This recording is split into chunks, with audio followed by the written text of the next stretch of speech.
Ramai di kalangan masyarakat yang tidak mengetahui prinsip umum wasiat yang dibuat oleh seseorang Islam. Wasiat sebenarnya berbeza. Wasiat orang bukan Islam berbeza dengan wasiat orang Islam. Wasiat pada dasarnya hanya berkuat kuasa selepas berlaku kematian pewasiat, bukannya semasa pewasiat hidup. Bermakna sekiranya wasiat itu dibuat oleh seseorang pewasiat pada masa hidup, penguatkuasaan ataupun kuat kuasa kepada wasiat tersebut hanya berlaku selepas kematian pewasiat.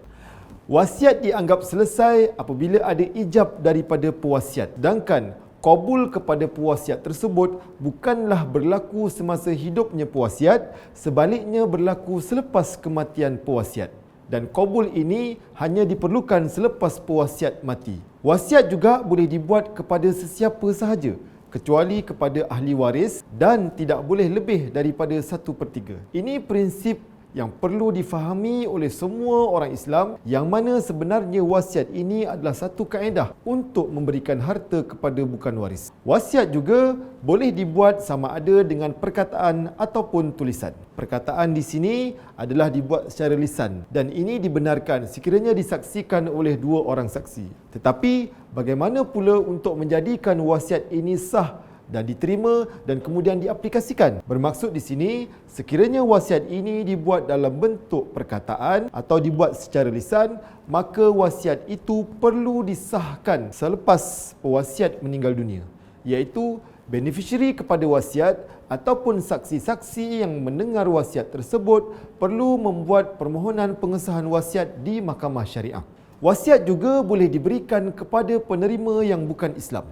Kita kena faham di sini, wasiat sebenarnya bukan sahaja tertentu untuk diberikan kepada orang Islam, tetapi orang bukan Islam juga boleh menerima wasiat sekiranya wasiat dibuat. Dalam hal keadaan wasiat yang dibuat oleh seorang muallaf, yang mana dia ingin memberikan sebahagian hartanya kepada ibu bapanya yang berlainan agama, maka wasiat dibolehkan untuk dibuat oleh muallaf itu untuk diberikan sebahagian hartanya kepada warisnya yang tidak beragama Islam.